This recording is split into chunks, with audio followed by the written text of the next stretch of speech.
The Indian government recently cleared a policy that completely eliminates the central excise duty on fuel blended with 22 to 30% ethanol. Yet, if you pull into a bar at petroleum station today, you won't notice a difference. The price at the pump hasn't dropped a single rupee.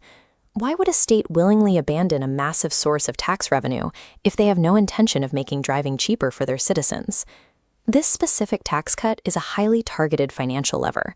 It is aimed directly at producers to solve a severe underlying economic vulnerability.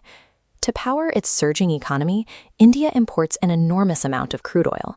They buy the vast majority of their petroleum from foreign markets.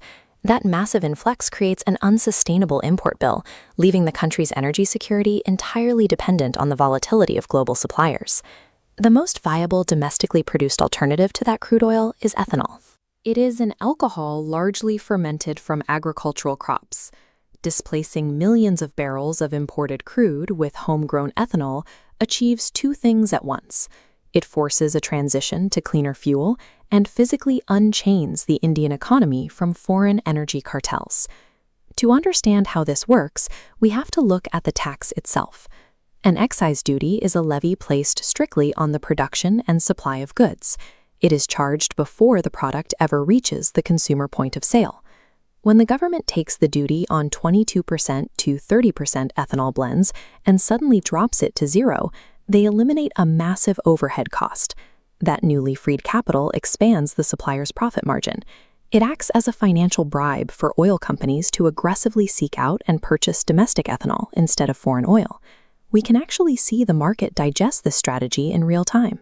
Within hours of the government's announcement, shares for domestic sugar companies surged up to 3.5% as investors immediately recognized who would be supplying the oil giants.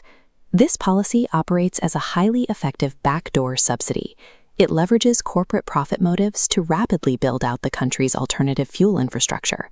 Sugar companies control the flow of this new fuel supply because Indian ethanol is overwhelmingly distilled from domestic sugarcane and grains. The sudden manufactured demand from the oil industry forces these sugar mills and distilleries to massively scale up their production capacities. That heightened industrial demand flows directly down to the agricultural base, the raw material suppliers growing the crops. The government has effectively created a guaranteed, highly lucrative secondary market for farmers to sell their excess yields. Ultimately, this supply-side tax cut functions as a massive wealth transfer mechanism. It redirects money that would have flowed to foreign oil producers straight into rural Indian farming communities. This recent policy shift toward high-blend ethanol is the acceleration of a decade-long national strategy to reshape the fuel economy. This chart tracks India's historical ethanol blending over the last 10 years, trending aggressively upward. Projecting forward to the 30% target drastically reduces the import bill. Every percentage point gained permanently displaces millions of barrels of foreign crude.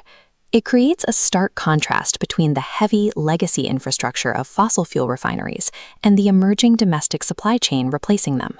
Abolishing this tax secures a future where the fuel powering India is grown in its own soil rather than drilled in someone else's.